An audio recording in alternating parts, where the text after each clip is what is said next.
Keith. I am a podcast wraith, and I am sick of how freaking long you stretch these episodes out for. So you must complete this pod in exactly 1 hour or less, or I will cause a pretty nasty brain bleed on Mike. So, with that information, begin your discussion of Season 5, Episode 5, The Assignment.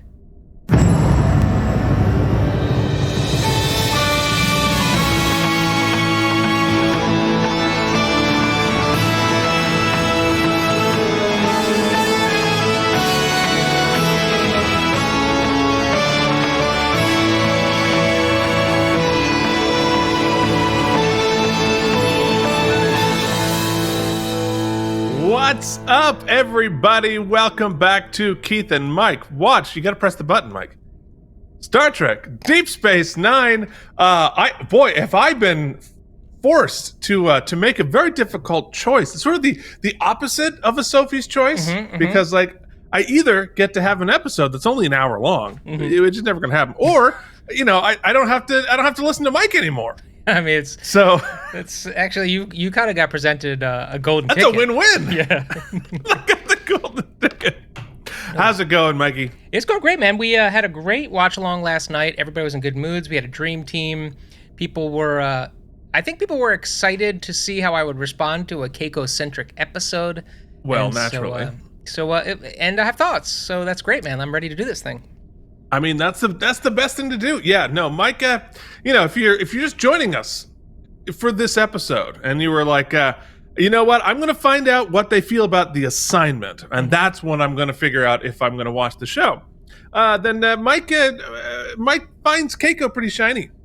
I mean, to be fair, who doesn't? Yeah. Who doesn't? But certainly everyone was ready to figure out what Mike would do for Keiko. I think Mike just no questions asked, would just do whatever she wanted him to do. That aside, I think it's great for Rosalind Chow, right? Rosalind Chow? Oh, Rosalind? fantastic. Because she's, often relegated as kind of like side wife character, and here she gets to shine and show her acting chops. I think I should read our actual text message conversation from last night. He said, Mike texted me. It said 9:30 last night. Watch along tonight was choice. I said, can't wait to watch. Good group. He says, yeah, and I was rocking. Keiko, baby. I said, horny Mike is always the best, Mike. And Mike sent me a clip of him being super horny, and I said, proud moment for us all. He says, I'm sorry it had to be this way. And I said, I have a mutual friend with Rosalind. I could pass her a note. And Mike says, we'll see what Jen thinks. I'll tell her a primordial space alien has hijacked my mind and libido. And I said, oh, for sure, you've got a dick wraith. And you're stealing it for the Macarena. So thanks for joining us. That's this week's episode. That's this week's episode. If you're wondering, thank you for watching K&M Entertainment. So if you're wondering if Mike and my dynamic is any different offline, nope.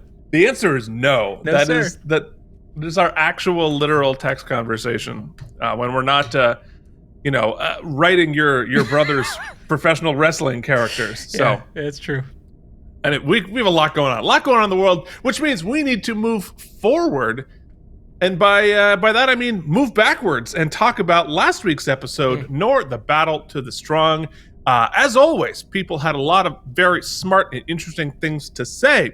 Mike, if they want me to read the smart and interesting things that they say right here on this YouTube show, how could they do that? Do you think that this show only consumes 1 day of Keith and I's lives? That's not true. Lord, not no. only do we do all this other work for it, but because of the diversification of location of all of our fans, stans, or people who are just telling us we're wrong across the globe, we're getting emails, texts, comments at all hours of the day. And it's all of the time. And guess what? We love it. You can get your stuff read on this here very show by blasting us an all caps tweet during the middle of your trial. And we will read it instantly. Oh, I'm sorry. I'm being told. Oh, yeah. That's different. That's something different. All you have to do, whether or not you're awake, but I damn know you're farting. It's funny how many of those things just apply to me and not even the subtext of what we're trying. Folks, super tip down below on YouTube, or you can become one of the few, the proud, the patrons over at patreon.com/KNM. We will read your screed, and it will instantly prove more insightful than anything we have to say over the next 2 hours. Yes, that is for sure. Let's begin with our good friend Joshua Cronin, who says, I'm glad Jake got an episode where he wasn't being mind raped. What Ben says at the end about what most people think it, but Jake was brave enough to write it so everyone can see the great story is great storytelling. Wow, I mangled that sentence. Not one of my favorites, but it has some good points. I give it 79 self-sealing stem bolts. Side note, no rush at all to get to Voyager. Definitely don't do it at the same time you're doing Deep Space Nine. I think that's why I have such resentment against Voyager. Interesting. Because people were whining about Deep Space Nine when it was out of its run because it didn't go anymore. So boom, you make another show during the same time on a ship, then people ignored Deep Space Nine. Everyone was like, oh, it's just a parking lot in space, which means they weren't watching it. It made me so angry back then, but Deep Space Nine still holds over the test of time. In fact, it's picking up so much more that a lot of people are cosplaying it like crazy at conventions. I love it. Voyager's okay, definitely low on my list of favorite Treks. Side note, I know on your Patreon page, the Bajoran symbol are for the people that send things in the mail, but what's the Starfleet Academy symbol for? Oh, what a great time to throw up the Patreon page, and I can explain. Yeah, the Starfleet Academy are for those patrons who are at the Saving for Starfleet level of patronage. So, of course, Starfleet Academy is the logo. So, Jason Moe says, interesting how much the voice of Keith's inner dialogue sounds like Mike. I assume Morgan Freeman's voiceover fee slightly exceeded this month's K&M budget. I'd like to say that... No. 78 Zen stem Wataneho. What? That's the end of Shawshank, where he's like, meet me in Zen Wataneho. Or not Zendaya. Oh, yes. Or Zendaya's bedroom. Zendaya, or whatever. meet me. I'd like to say Zendaya was there in the bathroom of the prison, but it was not her. Anyway, that wasn't good. Oh my God. Jason Moe continues 78 stem bolts. Luckily, by the bolts. time we say Dick Wraith 18 times during this episode, we will have forgotten the Zendaya comment. Look, I've written a banger called Dick Wolf. It is a banger. There you go. All right, so for no reason. For no reason. For no reason. No, don't worry about that. Nothing. Any similarity to a name of a super popular mega producer is entirely coincidental. Anyway, Jason deducts 10 bolts due to Burke's overacted death scene. YouTube viewer, however, says, great episode. It characterizes Jake and showcases the horror of war. My one misgiving with the episode is that resumed war between the Federation and Klingon Empire seemed to be out of left field. I kind of agree. I would have liked to see this episode at the Cardassian hospital, like we mentioned was a possibility. I don't think Bashir would have had to worry about sexist female Cardassian doctors. They say that the sciences and engineering fields are female dominated, but that doesn't mean the medical field is. I can only remember 2 Cardassian doctors in previous episodes, and both were male. The guy who pulled out O'Brien's molar was presumably a prison doctor, and Garrick and Anabran mentioned Garrick arresting and interrogating a male doctor who served a 10-year sentence and was then returned to practicing medicine. Yes, it continues. Even if Bashir was surrounded by female Cardassian doctors in a military triage situation, the medical staff would be too busy saving people to worry about sexism or to try to flirt with Bashir. Yes, I think it's a good point, and I had not clocked that we'd only seen male Cardassian doctors, but it was the production team themselves who said that they would be dealing with the sexism within the medical society. So of the Cardassians, but who knows? I mean, I think you're right about what we've seen. It would have been great to see this episode on a Cardassian colony, but the episode worked as is. 92 out of 100 self-sealing stem bolts. JD, who pretty funny, because I had a long rant of which, JD got mentioned. So people were in the comments coming in like, JD, you're in trouble. So he says, so to show up and see a comment where I'm apparently in trouble. There you go. It says, I don't steal eggs. We have our own chickens. Oh, that's awesome. I have really come to enjoy taking care of chickens. They're good fun. But you gonna cut the chickens? No, I was like, that's a clip out. I've really enjoyed taking care of chickens. Yeah, it's nice. They're kind of fun. Mm-hmm. They do have different personalities. We have one that can get out, but she gets herself back in. Anyway, there you go. So he continues, but come on, you can come visit Texas. I can take a slap. I've had worse. That's true. I did say I was going to come and slap him if he spoils more things. He doesn't actually know where the tip button is. It's called a super thanks. And if you're looking at the YouTube screen, it's on the bottom right, I believe. Not all channels have them, but... Well, you have to be monetized in order to have them. Oh. I think that's how. And if you want to stay monetized, stop using the Macarena karaoke track.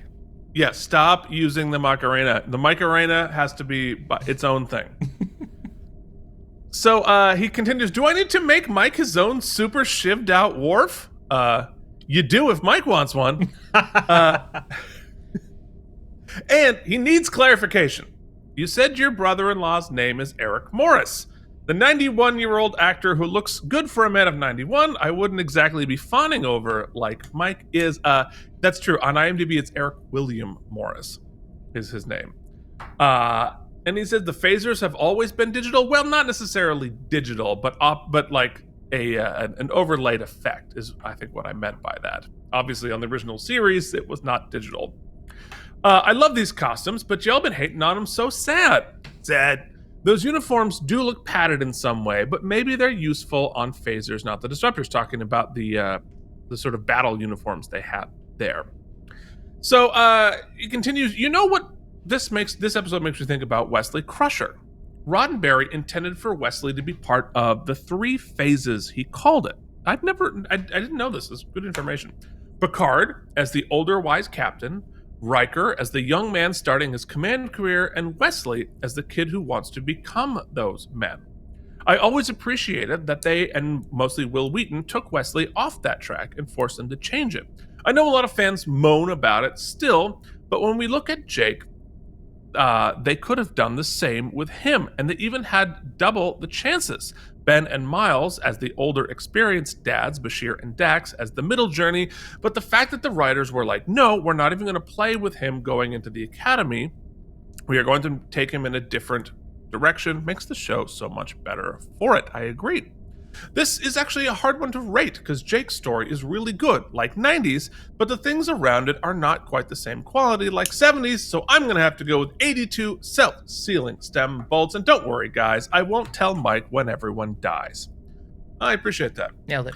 Harry Pothead says, this is a good episode, but it's not one of my favorites because I'm not a big war guy, but it's a solid 80 stem bolts for me. Worf's big ol' boot Shivs says, more bumper skits.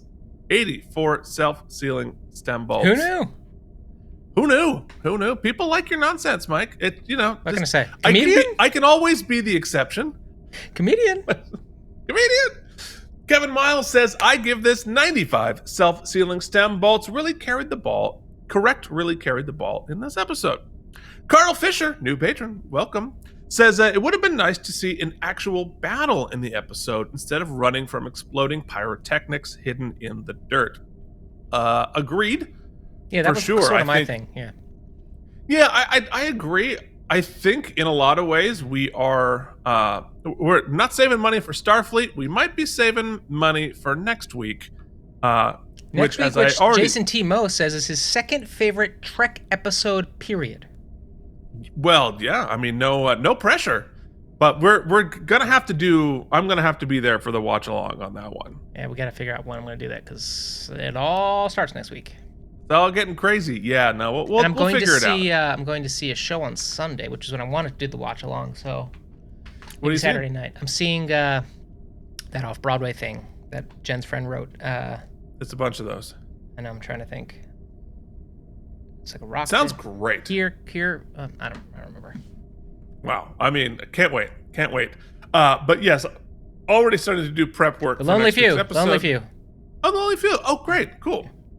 But they, I think it's at MCC. Yes. Yes. But from my research already, this next upcoming episode, according to the producers, might have been the most expensive episode broadcast on television up until that point. Ooh. Okay. So, lot going on. So hold on to your butts. Can't wait to really destroy it with our commentary. Oh, we will ruin it, Yeah. but we'll enjoy it. Yep. So we have a new fantastic patron at the super level, and it is Merit Neath. Merit Neath? I'm assuming Merit Neath, but please clarify. I want to know. But they say, since I don't care about war movies, this is more like another glimpse for me into the mentality of the Federation regarding security measures. I know that Federation space is vast and that Starfleet is spread pretty thin, but Cowron specifically mentioned this region as his primary goal for reconquest in his speech. Knowing Klingon culture, it's pretty clear that he would lose face and his life if he doesn't send troops there. And the Federation didn't evacuate the colonies or reinforce security in the area? Maybe it's the Dominion. Maybe the Dominion is not the only party this broader conflict that's too confident in its abilities and has too much trust that everything will play out well. I think that is a really good critique of the Federation itself, and I think a lot of the series is going to continue playing out that idea. When you'll review Next Generation episodes, you will realize that this is a recurring theme. Oh, there to go. You're going to make my point better than I just did. This is a recurring theme, an almost naive worldview with the confidence that diplomacy and technology will always save the day, which results in a shocking lack of security measures when dealing with potentially dangerous individuals, which also seem to translate in very lax security in the work environments in general. The cargo bays seem to be the most dangerous area of Starfleet ships. It would be worthy to discuss how a very utopian lifestyle may be a disadvantage in dealing with the difficulties of the world outside because of any kind outside of it or any kind of danger. That's a really good point, and I think it is a lot of what Deep Space Nine is about. Yeah, and even in like the smaller kind of trivial bits you think about, right? Like we were just talking about the armor, right? Or lack thereof. When you think about it, if you're coming from a utopian type society, you're not focused on conflict and war very much. So not doing battle armor, yeah. Yeah, you probably don't have the like shadowy black budget like the U.S. military does, right? Where you just get all the billions. You're probably focusing less on such things. Oh, it's beautiful. Right. Is it snowing? It is 100% snowing outside right now. Holy crap! You're not that far from. It's 65 degrees here and beautiful. Nope, it's snowing, folks. In case you're wondering, Vermont, it's different. Yeah. Keith has also hired a patron of ours to actually run a landline from his current location to the internet. It is actually being hand wound. That's why you might notice he's a little pixely today. Yeah. Well, there's no cable here. There's no internet here. We're running off of a T-Mobile 5G thingy, but we can only get 4G here. So I'm amazed we get anywhere near as much as we do right now. All right. So Hibernation Pod gives this episode a 70, which closes out our thoughts and feelings. Oh, wow. You had that all queued up for me. Hold on, Keith. He's almost with us. Okay. It did kick into 56. There you go. We're good. Yeah, it is. Okay. Oh, if you're of a certain age, you know that sound really well. All right. So, what do you say we talk about the assignment, which I believe is our assignment for today? Yeah, I think we might actually have to get a new little visual here, Keith, to denote when we're talking about last week's episode, because it's now long enough that it's a full segment.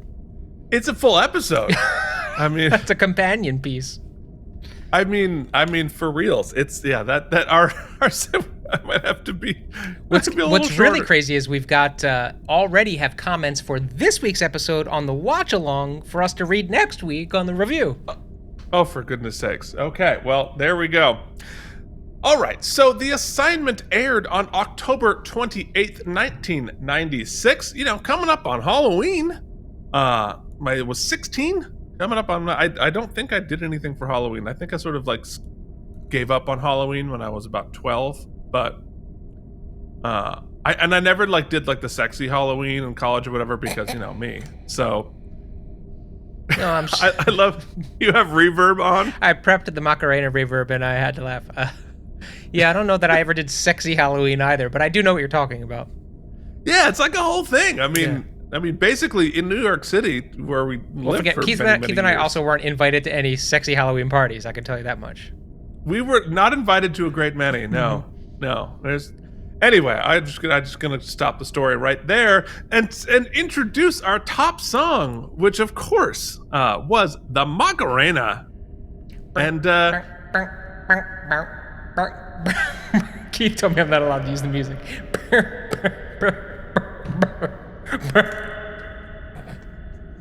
Are you okay, Mike? Should we call a doctor? Keiko coming home and her brain has been straight kidnapped. She wants the prophets dead and she wants their bodies gift wrapped. Rama is eager to help up as Quark fixes him a snack. Hey, I've got a death rake. Wraith,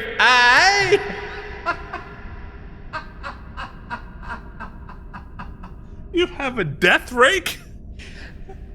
I believe I said dick rake. Rake? Wraith? I wanted to say wraith, but it's tough, man. There's a lot of words here. I shall now read.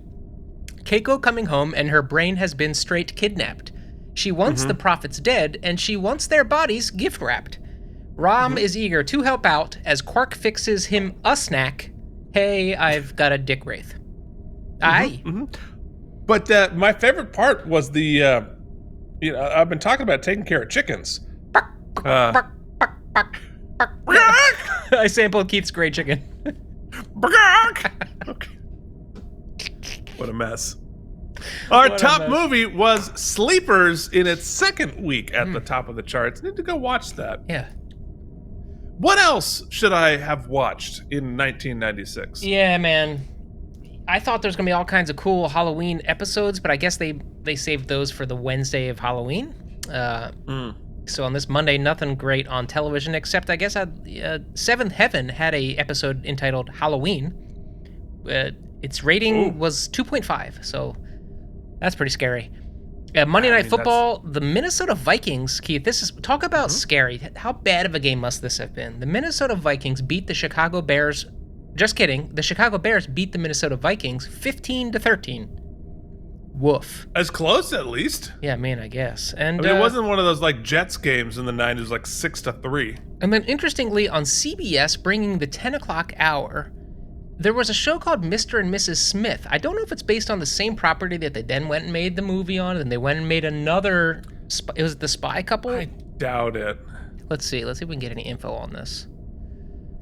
All right. Well, while you're doing that, I'll tell you. Oh. Do you know whose picture I see on here? Do you know who starred, Keith, in this? I assuredly do not. Well, Maria Bello was Mrs. Smith. Starring as Mr. Smith, one of my favorites, once played a captain in Trek, and also has leapt about time.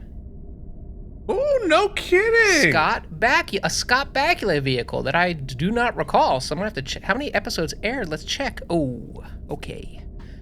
It made it 9 episodes before being canceled. Wow, that's not great. It's not great, but it's I'm gonna have to dig that up because I love me anything with Bakula. Yeah. Oh wow, it is snowing good. I can't pick it up on camera, but it is like Winter Wonderland out there right now. Interesting. Weird, man. Yeah, here, well, hold on. I'm going to take a footage and then I'll text it to you.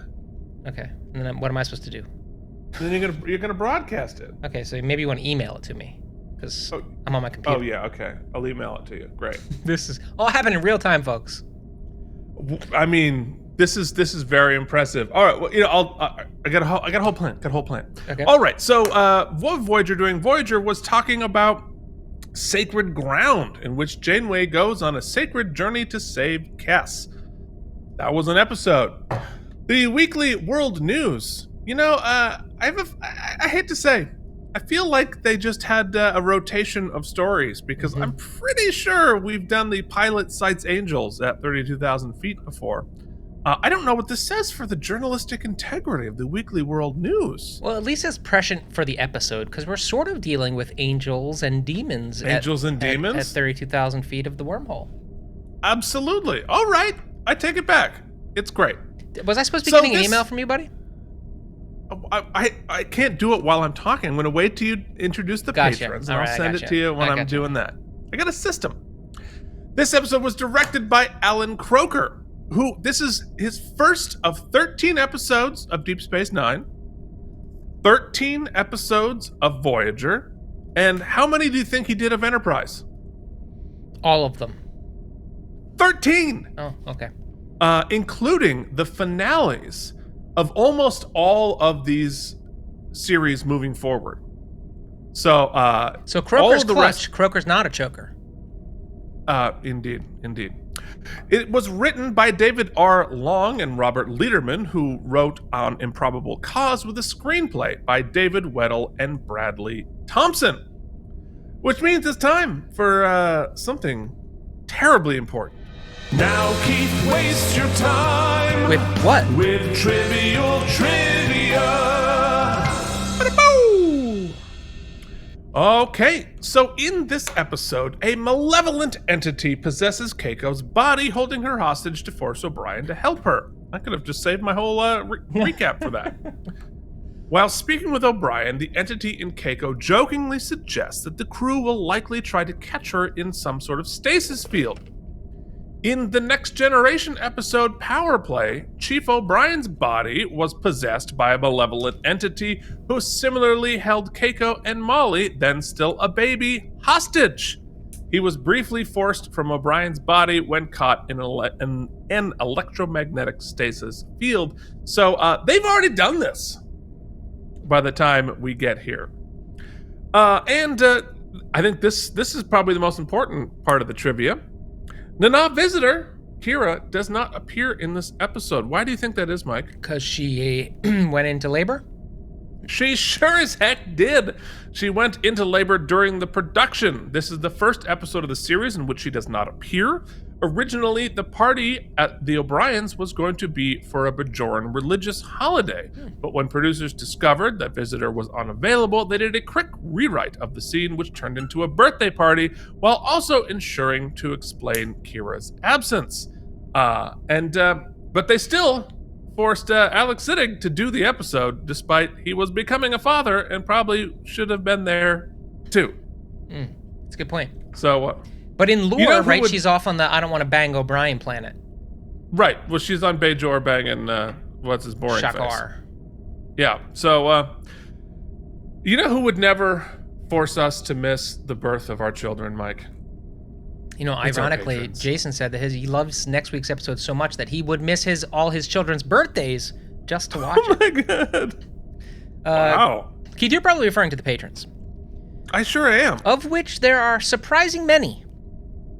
Brian Kimball Beersock, Jason Moe, Peter Bank, Frank Rinch, Quarks Bar, Merrit Neath, Joshua Cronin, Ryan Chesley, Andrew Hayes, and the mysterious and that whole mysterious household, or as she said it last night, Ann T. Mysterious, Worf's Big Ol' Boot Shivs, Charles Babbage, Harry Pothead, Alan, Anton Thies, Carl Fisher. So glad to see all those friends here back with us. CRM Productions, Nikolai Ivanovich Lobachevsky. Hope you had a good trip. Delusions at Noon, YouTube viewer, James Hubbard, JD Makes, Colin Dagan, Chris Mitchell, Pat, Joshua Cronin, JD Lutz, and Wyatt Folks. I gotta tell you, Keith and I are still not locking any content behind the tiers. The tiers are all voluntary, and we have people at every tier because they appreciate our time, we appreciate their money and their respect, and every viewpoint they have. This is a nice little community. You can join it, get all kinds of fun stuff, check it out, as low as $1 a month, up to $1 million. Plus, I mean, or more. There's the Bezos tier. We have this really cool graphic for the Bezos tier, but just nobody's joined it yet, so it's tough to. I don't want to talk too much about it. Nobody dropped $1 million on this nonsense. And don't forget Quark's Bar and the good Chancellor Jen. Folks, you can join the team, patreon.com/K&M. Okay. Well, I mean, our Patreon slide is getting so long. I sent an email. I got some texting done. It's very important. It's awesome, dude. Julian got a call back. It's great. Sweet. What's she go? Oh, well, you can't tell me that on the air. Don't worry about it. It's a play in Florida, but she just filmed this crazy big scene for TV yesterday. Nice. So, I'll definitely be promoting it when it comes up. All right, so our guest stars, friend of the show, Jillian. Not a patron, turns out, but friend of the show. Not a patron, former wife. Not even a fan, but friend. Not a fan at all. Wasn't a fan of being married to me, but still a friend. Hey, you know what? At this age, friends are more important than anything else. Damn right. All right, so our guest stars are Rosalind Chow as Keiko / the Paw Wraith, Max Grodenchik as Rom. Oh, you got the footage, and it's sideways. Yeah, but it's okay. I can fix it. Hannah Hatay as Molly O'Brien. A lot of discussion in the chat about what Hannah is up to these days. Yeah, she is indeed an adult. It's funny how time happens. Yeah, so this is literally out my window at this very exact moment. It is it's snowing because it's Vermont. Is it almost May? Sure is. Is it the first time this week it snowed? No, it's not. Wow. All right, what do you say we hop in to our screening room and finally get to this episode?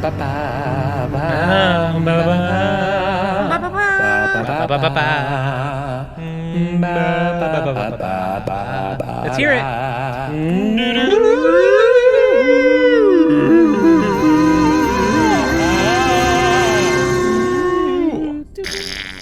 Excuse you, sir.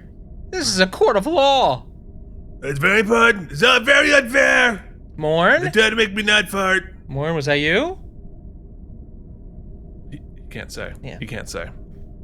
Morn is a great person to always blame it on because all he can do is make facial expressions. Mm-hmm. All right, kids. So, oh God, we are a mess today. So, in our teaser, it's breakfast at Quark's.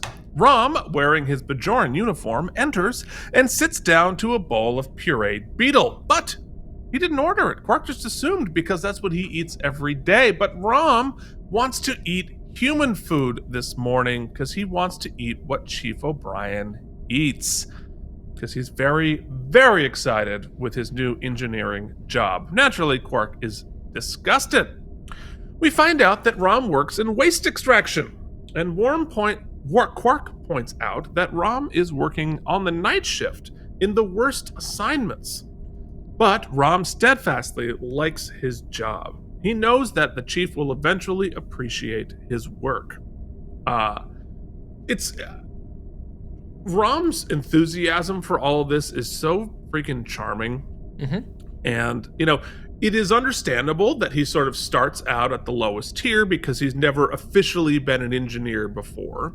But as we know already and are going to be confirmed in this episode, he's pretty smart in the noggin there. So also, but I thought it was adorable. Also, within we often discuss how kind of dark and more gray-toned the theming and storytelling of Deep Space Nine is.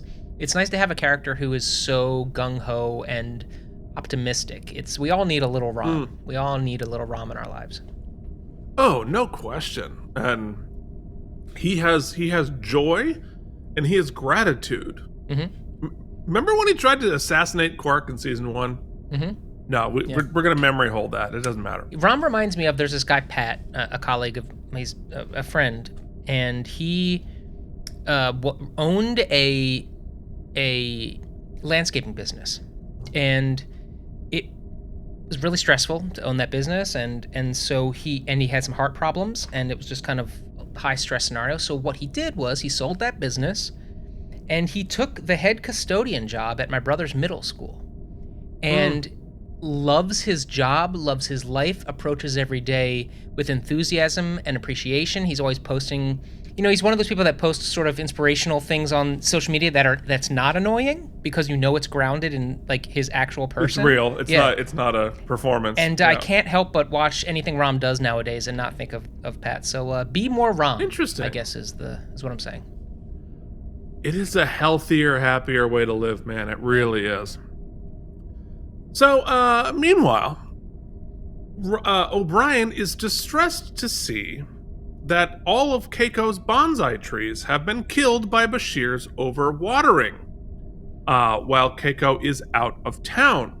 Molly comes in and points out they're in trouble. Molly, stop being so cute. Gosh, she's cute. Meanwhile, O'Brien tries to get Molly to do the dirty work and say what happened. Nope. And Bashir wants nothing to do with it. Bashir is definitely me. Bashir has a couple of zingers. I was only like 4 or 5 episodes ago. I was like, don't make him be funny. And I think I have to retract that statement now because he's been zinging him. Yeah. Meanwhile, his child is being born and he's filming this episode. I know. Well, that's true. You couldn't have put Worf in this part? No, you really couldn't. Somebody got to go to work, man. We gotta pay for this kid. Yeah, well, they're doing okay. So, I like how he goes, I gotta go to surgery. And then later he's like, I left somebody on the table. He's just any way to get out of this conflict. Yeah, well, and he's like, who are you doing surgery on? Like, I'll find someone. That's good. So O'Brien is left to face the music himself. So he goes and sees Keiko and immediately throws Bashir right under the bus at the airlock, greeting Keiko with chocolates. But, interestingly, she doesn't care about the plants. Not a problem, just plants.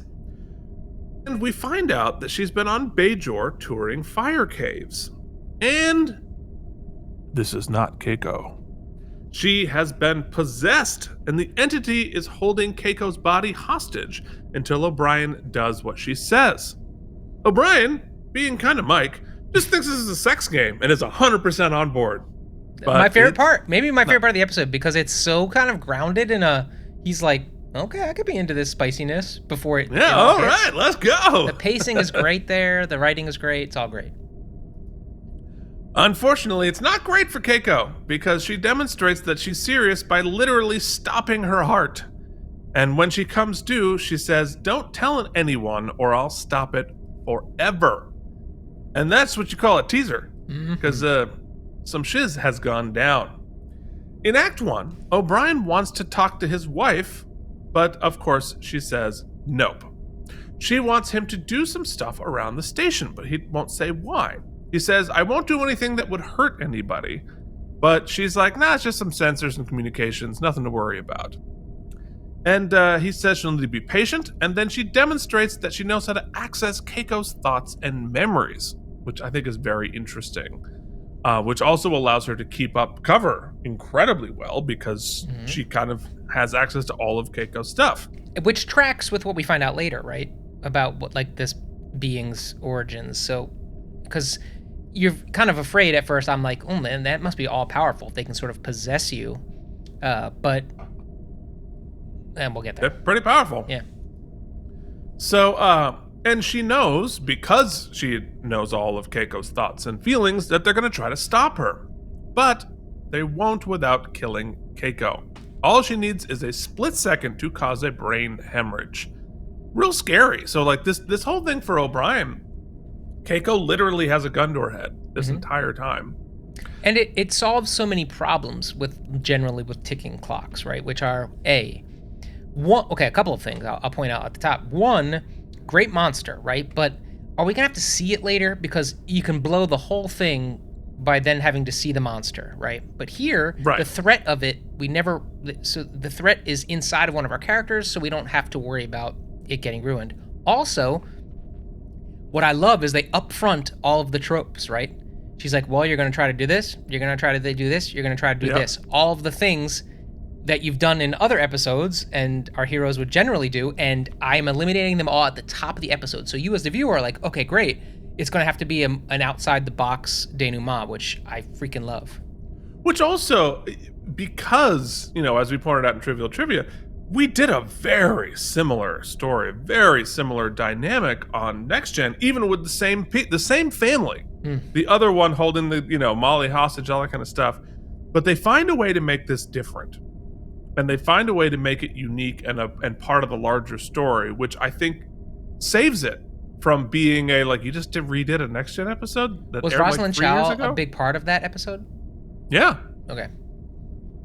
Oh yeah, I mean Keiko and O'Brien and Molly are all, major recurring characters on Next Gen. We'll have to get to all of that, but anyway, interesting. So later, O'Brien explains the challenges of his task. Keiko knows that he's ruminating on something, and he asks, "Why not just take me? Right? I can do all the work you want. Leave Keiko alone." And there's a knock on the door before she can answer. The way I would answer that is she got access to Keiko's body in the fire caves, and because she was there. But I reason they don't give us an answer because I don't think they want us to know they don't want us to start to hypothesize what this being could be. What the rules are. Yeah, no, I think that's true. So Bashir comes in with an apology plant, and possessed Keiko goes straight into character and fools Bashir. And they're planning a surprise birthday party for O'Brien. Bashir leaves, and O'Brien wants to cancel the party, but possessed Keiko is going ahead with it, so it's not obvious that something is up. I mean, it's an interesting... we talk about the psychology of the Wraith and what they're doing to O'Brien, because obviously there's way more going on than just the larger objective. She's playing with O'Brien. Yeah. Just playing with her food on purpose. What I think is cool, not to jump too far ahead, is that, in fact, a patron mentioned in the comments about this episode, and we'll revisit it next week, but about how maybe the Pa Wraiths are a little, did I say that? Is that what it is? Pa Wraith or something like that? Pa Wraiths, yeah. Are a bit too sinister, or too much like the fallen angels, the fallen demons from heaven, and it's too...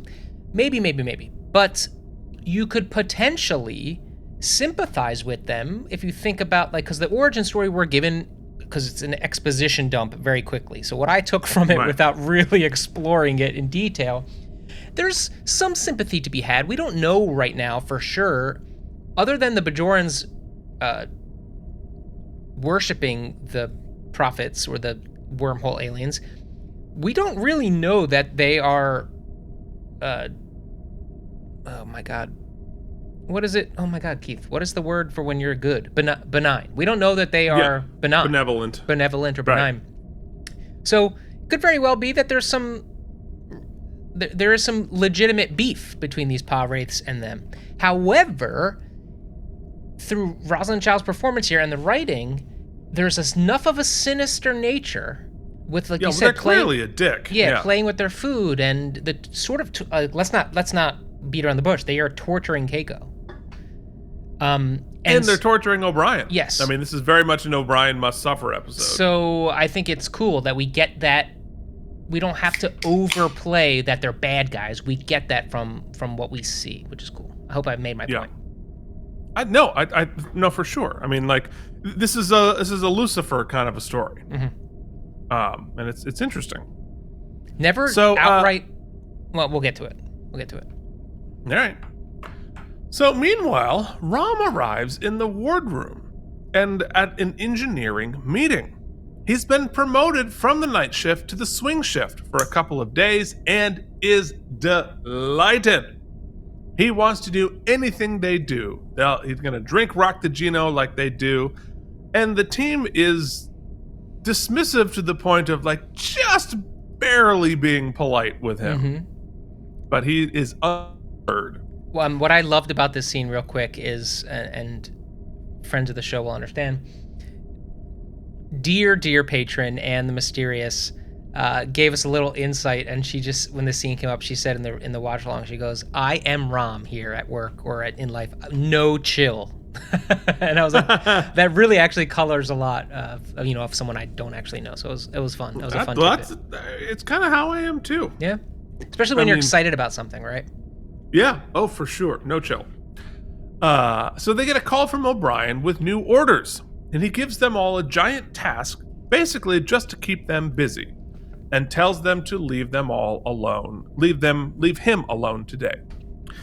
So he's in a Jeffries tube. O'Brien tries to diagnose what's going on with Keiko, but the computer can't find anything.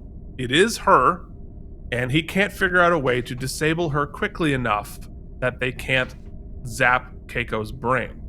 Yeah, and I like So that then he he goes starts- through all of the machinations, really hammering home All the time things frame. you would think. All right, stasis field, you phaser her, you hit her with gas or whatever, and it's all too slow, which really boxes him in.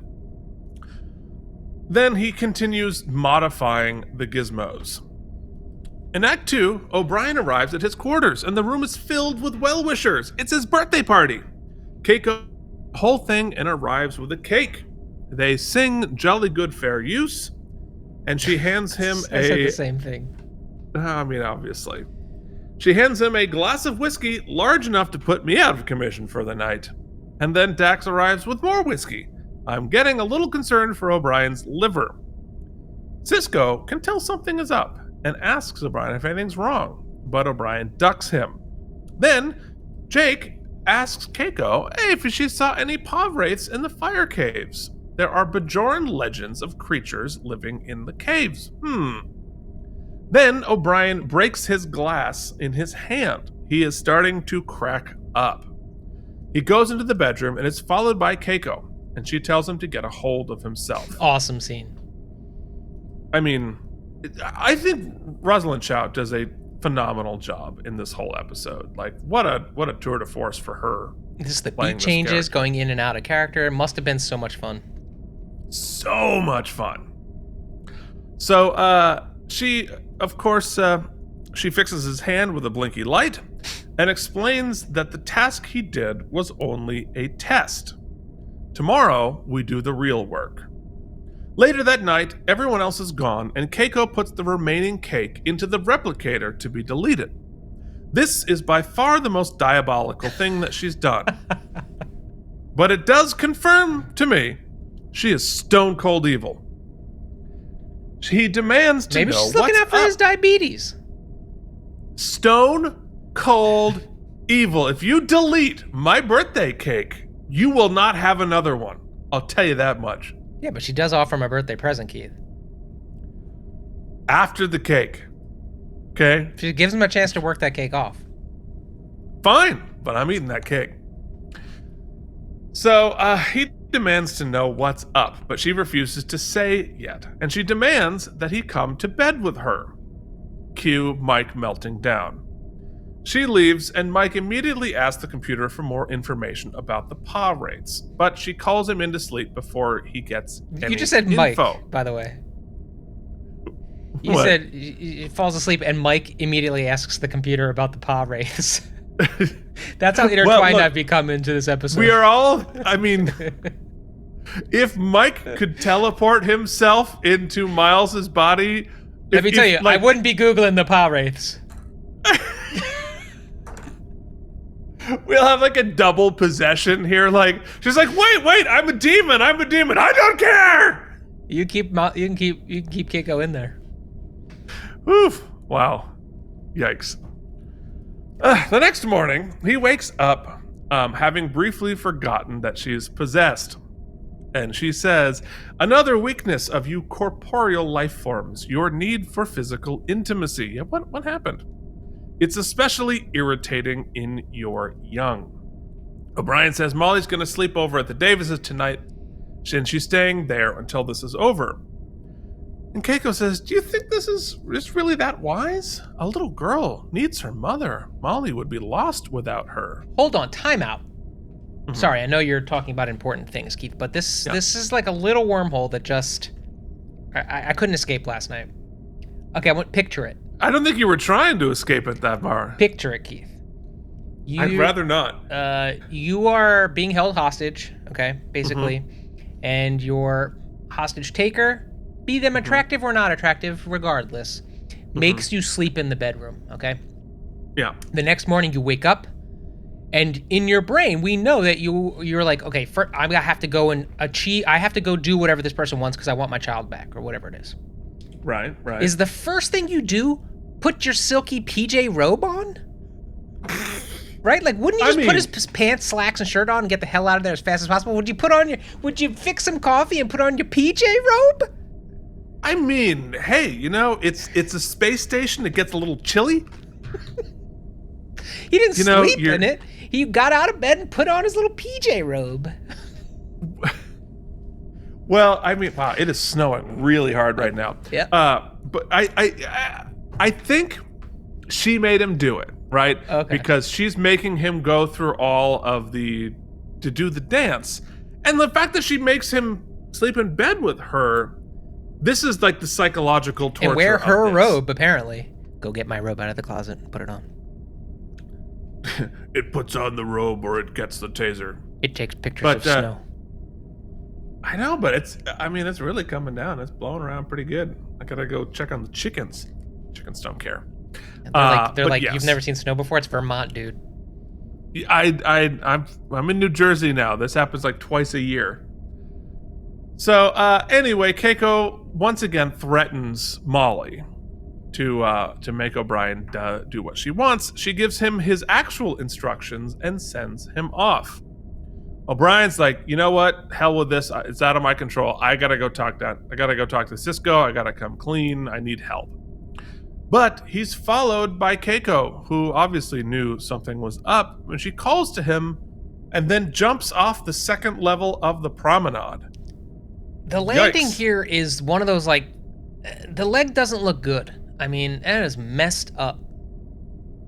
It's not good. No, I don't think she did all right. So in Act 3, in the infirmary, O'Brien has been forced to go back in the closet. Smart. And Cisco and Odo ask what's up, and then he's forced to lie. Bashir comes in and says Keiko's gonna be okay. She took a good flat back bump. But she's got a broken leg and a skull fracture. Eesh. And there's sort of like a vibe. Did you catch this? I sort of was getting that vibe where, like, imagine, I'm sorry if this is a trigger warning, but the analogy is apt. Imagine, like, you have to continually bring your little kid is getting hurt on the playground or something, and they've got a bunch of black eyes or bruises or whatnot, and you keep bringing them to the emergency room. Eventually, they start having some questions and looking at you a certain way. And that's the sort of vibe I was getting from Cisco and Bashir here. I don't know if that was intentional, but that's what I was picking up. Like, they were sort of, I don't think they thought he pushed her, but something wasn't ringing true. Well, I mean, because Keiko hasn't been injured before this, but we weird did that she see O'Brien flung herself over the freaking. Well, that was weird. Yeah. And O'Brien, like, breaking the glass in his hand was acting weird. Like, yeah, they're like, they have to know something is up. I like that they're not oblivious prior to, oh, hey, there's a saboteur. Right. There's something going on there. So O'Brien goes to talk to Keiko, and she knows he was about to rat her out. He says, how did you know? He says, I know everything your wife knows, and she knows you. I told you we have to trust one another. You violated that trust, and look where it's led us. I want my wife back. Do you hear me? I want her back.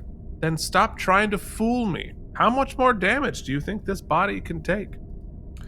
Bashir comes in and she forces him to kiss her. The psychological torture part of this is really interesting. Like, why? Other than to demonstrate evil. Later, Worf comes up to O'Brien and offers his assistance because they're going to pay Dorn for this episode either way. O'Brien goes back to work in the Jeffries tube, and where he is startled by Rom. Rom has already finished the task. Yes, Mike? Hold on, we have to go back to this scene. Because I want to talk just briefly about, like, acting and Dorn here. Clearly, this is like a toss-away scene. Clearly, it's a crossing, right? It's like there's a costume change. Somebody cross left or right, just like walk across the stage. Which you could do. You could just walk across the stage. But Michael Dorn, no, that's not what he does here. When Miles leaves, there's clearly concern.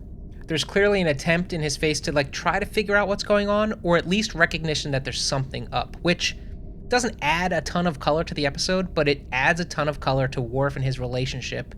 Just like Worf he doesn't phone it in, man, and it needs to be appreciated. I mean, if you're going to get 15 seconds of screen time, you better use every 15 seconds. It's no, I mean Dorn's great. He's always great.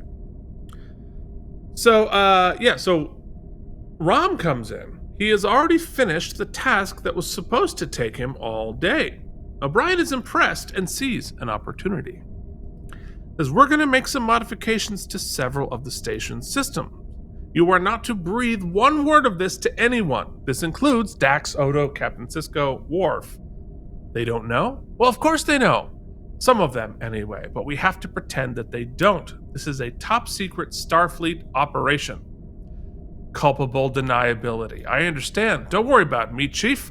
My lips are sealed. Nobody will get anything out of me, not even my name. Rom, everyone in the station knows your name. Right, but I won't confirm it. Where do we start? Great romming. Funny, and it makes sense. It totally tracks. And in the stage directions here in the script, I thought was funny. It says, O'Brien passes a tool to Rom and turns to open the access panels and the forest of blinkies. They don't even know what the hell it is. Yep, Doesn't matter. We then have the sequence of the two of them making frantic modifications. It's definitely an 80s montage, yeah. It is, and I think the score of this episode is really good at building suspense, and this is not our normal composer. It's actually the orchestrator who normally orchestrates somebody else's compositions came in and did this episode. Now, that did a really good job. You know, I this scene brings me to a pretty cool the point I'll make now. You know, you keep bringing it up, the sort of mental warfare, the mental torture. And if you go back through the episode, aside from the one time where Keiko's tailing him and sees him go towards Sisko and throws herself over the balcony, there are legion of times, here being one of them, when he could slip a note to Rom and be like, go tell Sisko this is up, or such A, B, C. There's so many times he could probably find somebody to confide in without, because we don't think she's able to just like telepathically follow him around. Right. Which brings you to plenty of situations where, you know, like people have been kidnapped and they are not shackled to their captors, but they've created such a mental pressure cooker that the fear is ever present, and so they don't ever try to escape. For years. And that is how power gets exerted in all sorts of different ways, and it's rarely done physically. And I think the episode does yeoman's work enough of those little pieces, even coming up where they like pull Molly's hair. Just enough of that is shown at advantageous plot points that we never think to ourselves, why doesn't he just go talk to, why, you know, like it never seems silly that he's not just finding somebody to talk to. I love it. It's remarkable the number of wormholes they're able to close in this story, which is incredibly wormhole rich. Yes. But they really close, and that's good writing and that's good directing, and you can see why this director starts getting used for other complex episodes. And while I was talking about the music, Stephen M. Rowe did the music for this episode, which I thought was good. Then, in the middle of the night, Dax comes up and says there's something goofy with the sensors. This was the only sort of like, I think, convenience of this episode, was like she happened to be like up looking at anomalies in the middle of the night. Like, So let me ask you this, plot-wise, because yeah, the stuff he was giving Rom to do, was that so that they would discover there's a saboteur? Was that asking Rom to help him do the business that was asked of him? I think so. I read it as there's a lot of work that I have to get done and I need help. And if somebody else is doing some of that work, I have a little bit of more time to figure something out to stop it. So did they never think that anybody, or even the wormhole alien or demon, never thought that someone would recognize that there was some hinky business in the... Well, I think that's why the ticking clock. Because we don't have any other reason why there would be such a ticking clock on this, right? Other than that's how long it takes get caught. Okay. Because, you know, like it wasn't like, oh, the wormhole is shifting in a certain way that makes them vulnerable or whatever. I think it's just like I have a feeling it's going to take them X amount of time to figure out something is going on, so I have to put the pressure to move fast. Mm-hmm. Speed is more important than anything else. I think just in terms of like once they're caught, is my feeling on that. Anyway, Dax can tell something's going goofy and that there is a saboteur on the station. So in Act 4, the team meets up in the wardroom. O'Brien explains that someone has accessed the systems, but so far nothing dangerous about anything. Odo and Dax start speculating, even perhaps guessing it's someone on the maintenance crew because of what they're able to access. Then Molly calls. Yikes, possessed Keiko is subtly threatening her and reminding him of the clock, and even sort of intentionally pulls Molly's hair. Very sinister. Mm-hmm. Such a smart way to do Mommy, you're hurting me, she says. Yeah. Yeesh. Then O'Brien throws Rom under the bus and says it's Rom who's doing all this. Yikes. And Odo arrests him immediately. But, of course, Rom won't talk except to O'Brien himself. So Odo summons O'Brien, but he's desperately trying to get the work done in time. But he's forced to go talk to Rom privately. Rom says, "Don't worry, I can hold out until you say otherwise, but there is one thing I have to know." Go ahead. Why are we focusing a chronoton beam at the wormhole? What? The new frequency of the deflector grid is set to turn the station into a massive chronoton array aimed directly at the wormhole, so I just want to know, why are we trying to kill the wormhole aliens? So it's Rom who figures out what the whole scheme is, which I think is cool and interesting. Yeah, it's like professional wrestling, right? They make Rom look real strong here, but they don't weaken O'Brien because of all the stress and crap he's under. It's not like he wouldn't have figured it out. It's just it's got too many balls in the air. So He's I think distracted. He missed it. Yeah. There's a lot going on there. But Rom, boy, is he sharp. Really cool. So in Act 5, O'Brien tries to figure out what's going on. Why would someone want to kill the wormhole aliens? And once again, it's Rom with the key information. It says it's a Bajoran legend from the verb cost, meaning to be, and Omaran, meaning banished. Double Girl Lita has been telling me about all the Bajoran legends. She can go on for hours. She says I'm a good listener. Who's with Bashir, though? When last we checked. When last we checked, she was banging Bashir. Yeah, for sure. Hey, you can't have a rom-com without Rom, Keith. That's true. So, we'll see. O'Brien says, "I'm sure you are, but now's the time to be a good talker. Go on." Well, according to Lita, the Pavrates used to live in the wormhole. They were part of the Celestial Temple. They were prophets. False prophets. But they were cast out of the temple, exiled to the caves, where they were imprisoned in crystal fire cages and forbidden to ever return, lest they face the wrath of the true prophets. Very Old Testament angels and demons being cast out. But I mean, it's a story archetype that makes sense. And like, if we have wormhole aliens, why wouldn't we have? Yep. Ones and it's a cultural, whether you're religious or not. I mean, it's a cultural enough story and touchstone to many myth that even this 60-second exposition dump. That's all we need to know. Yeah, it gives enough. Angels and demons, we got it. Yep. So Rom has also figured out that he is play acting and the rest of the people don't know what's going on. But he'll continue to keep his mouth shut. So O'Brien runs back to his work, leaving Rom in the prison cell, and finds Odo there.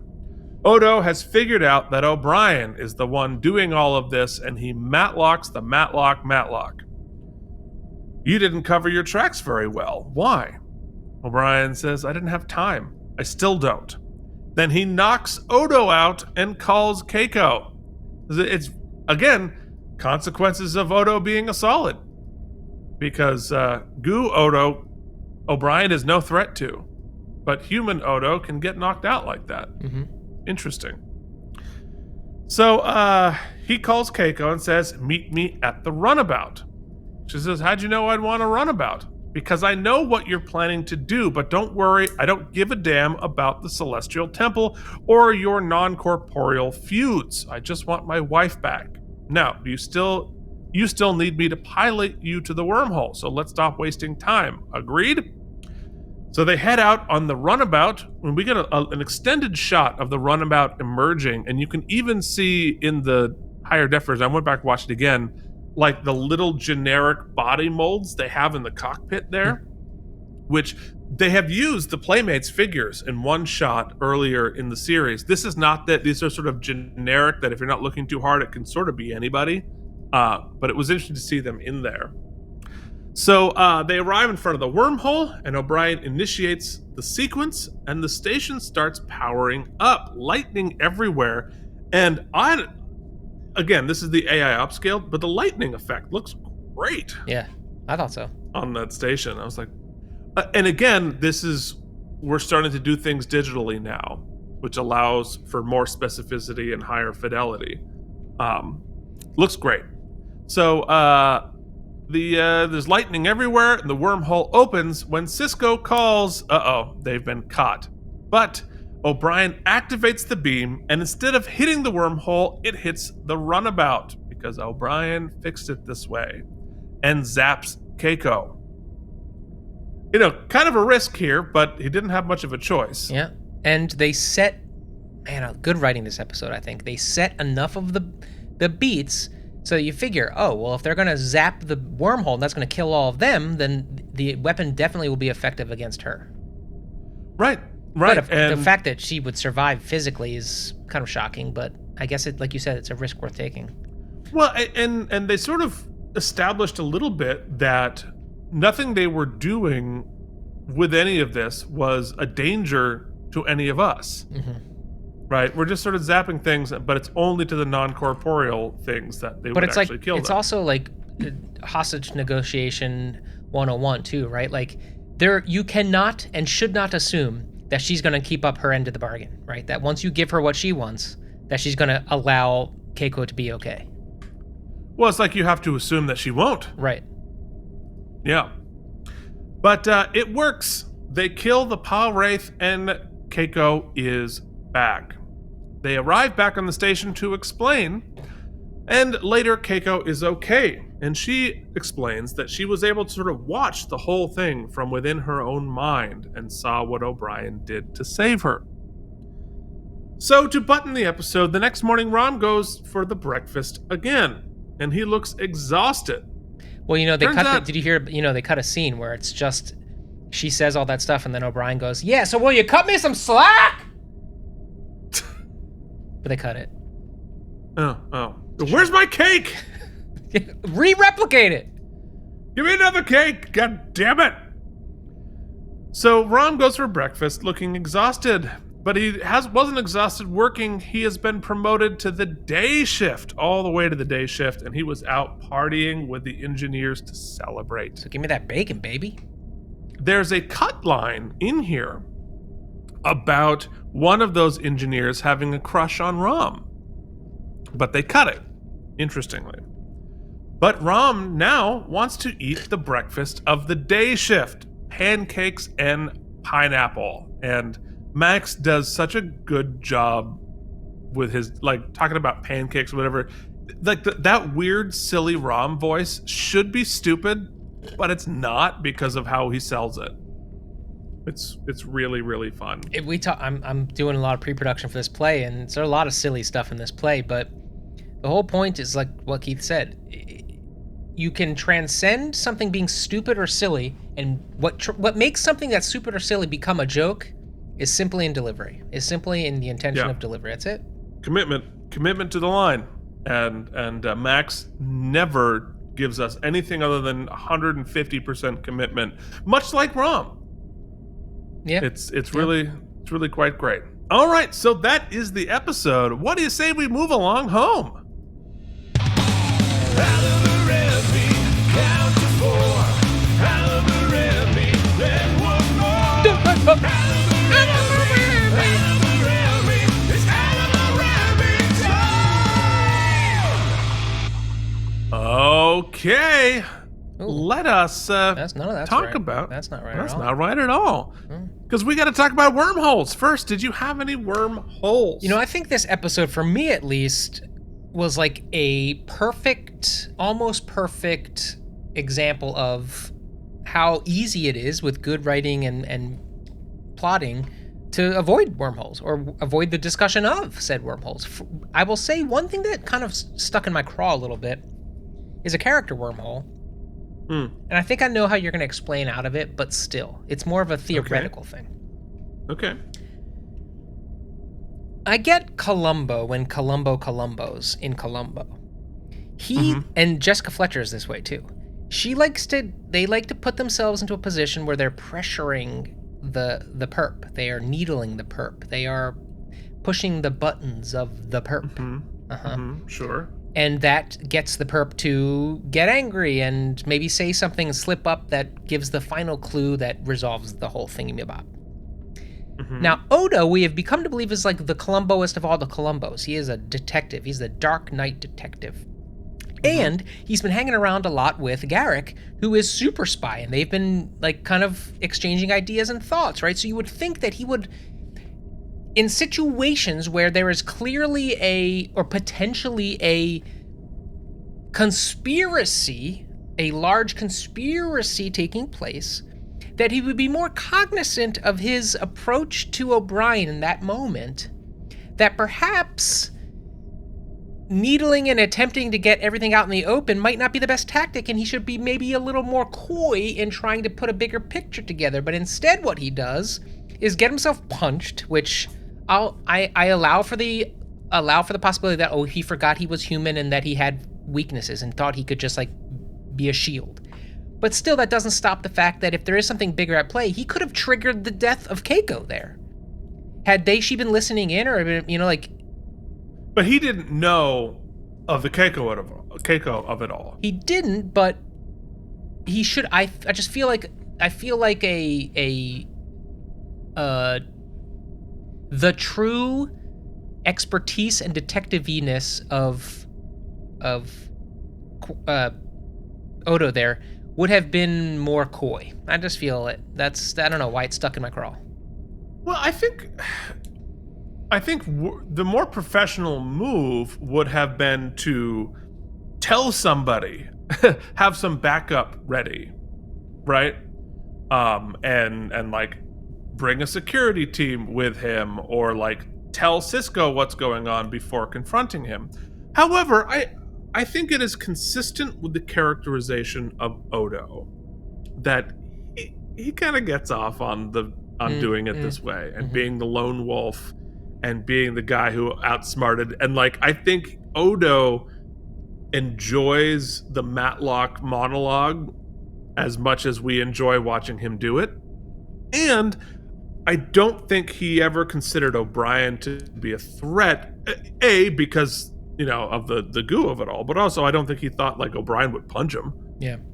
So I think it speaks to a tiny bit of hubris from Odo, more than necessarily a wormhole. I think it's a character thing.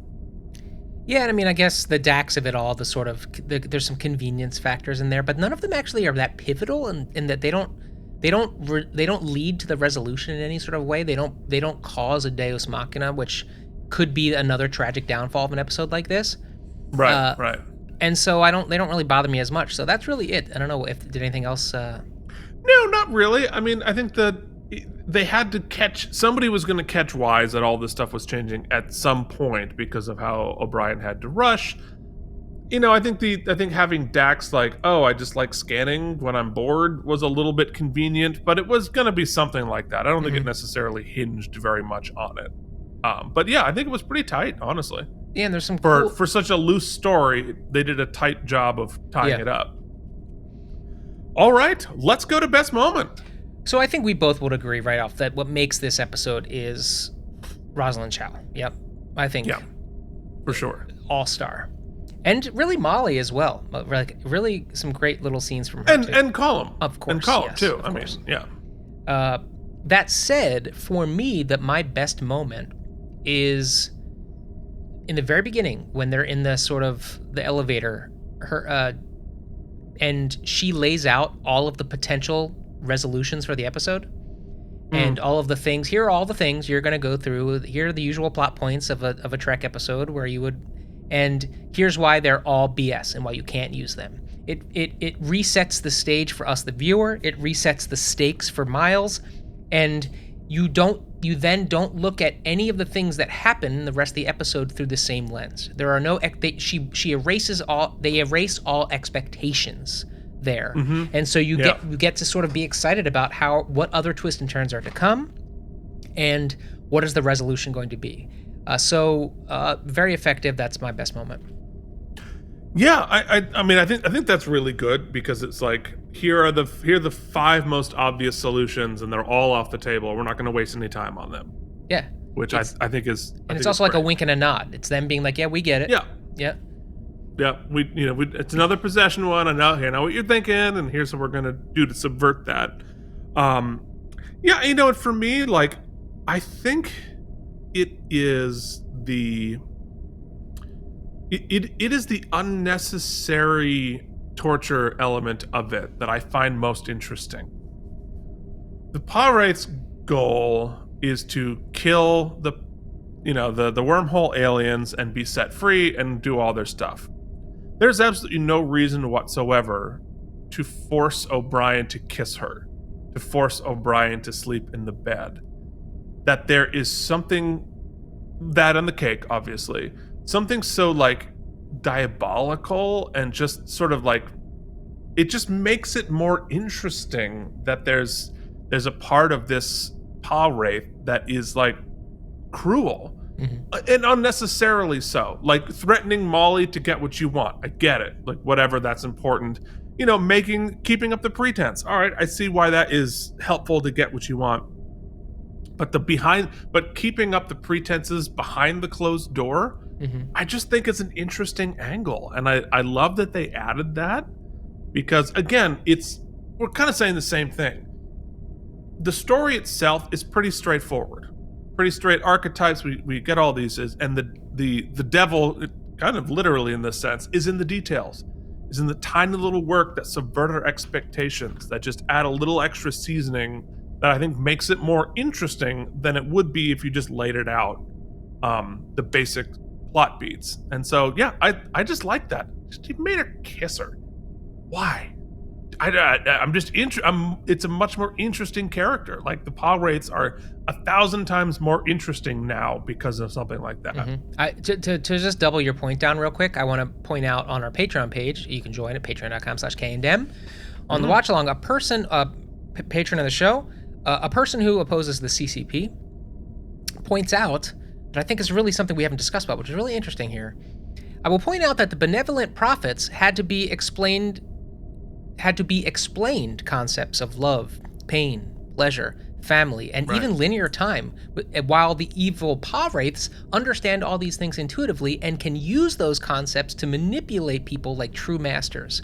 This may or may not support a line from Spaceballs, evil will always triumph because good is dumb.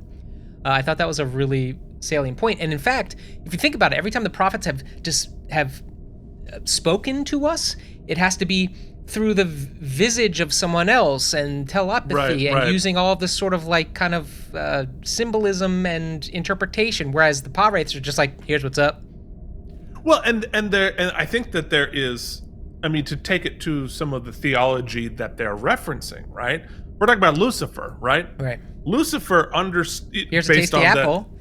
Based on that story, Lucifer understands humanity better, because they understand our dark side. They're able to manipulate our avarice and our greed and our whatever in a way that, the angels don't quite understand us in quite the same way that Lucifer does in that storytelling. So, I think we're all saying sort of the same thing. Cool. Bad guys are always more interesting than the good guys.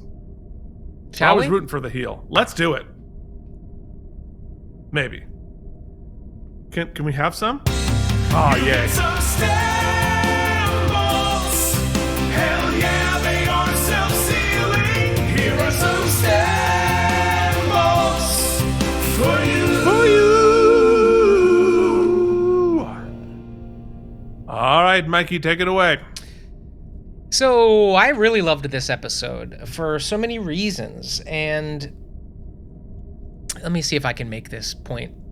Here's why I loved it so much. Aside from Rosalind Chow doing it for me, and I mean that in many ways. The episode. So there are some mysteries where you, the viewer, don't know all the clues, and you're sort of discovering it in real time with the characters. Sometimes we know everything and we're just kind of watching the characters catch up. And sometimes you get the Sixth Sense type moments where they were laying all the clues out all along, and at the end, once you get one kind of vital piece, if you go back and realize, oh, they plotted this just out, right? If you follow it A, B, C, D, it all makes sense.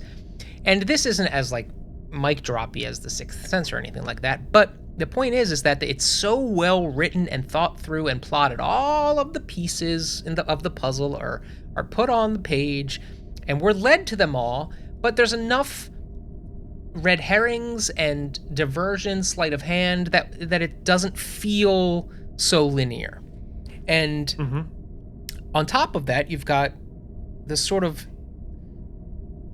ticking clock and the pressure cooker that Miles is in, and you really feel it. They really do a great job of making you feel that, and there are opportunities where you want him to escape and be able to tell somebody. I kept expecting him to tell someone or find a way to tell someone. I thought he was using Rom to set up some sort of a Rube Goldberg situation where he could tell someone, and none of that comes to pass.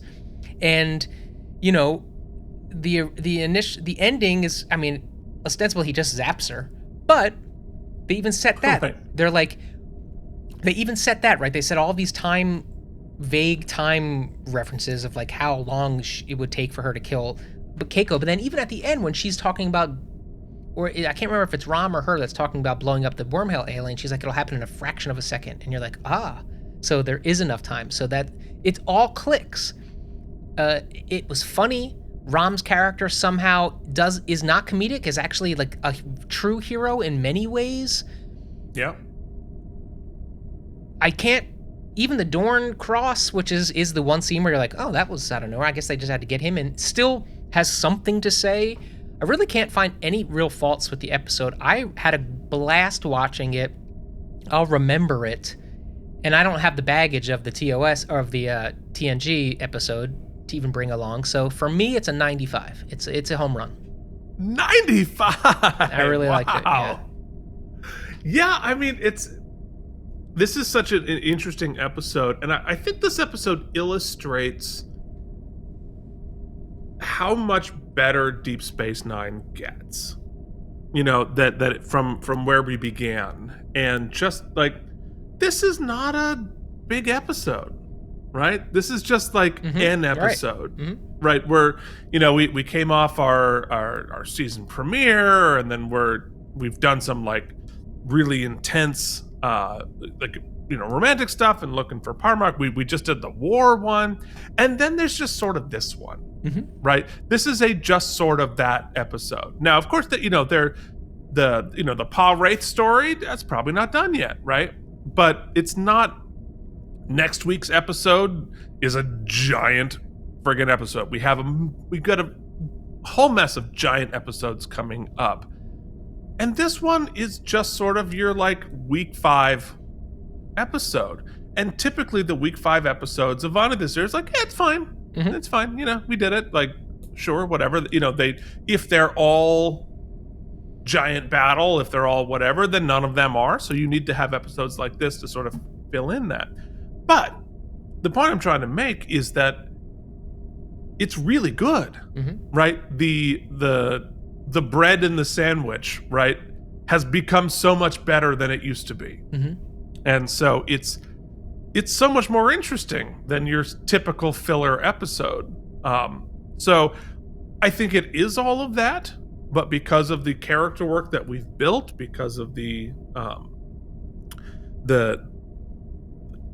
character stories, the larger arc, the prophets, the whatever, it's just really satisfying and really well done, really good performances. Yeah, excuse me, this bizarre analogy just popped in my head, but like, imagine we go to this really like a Michelin star restaurant, right? Just everything that comes out, bang, bang, bang, incredible. And then for dessert, they bring us a chocolate chip cookie. And you're like, oh, Yeah.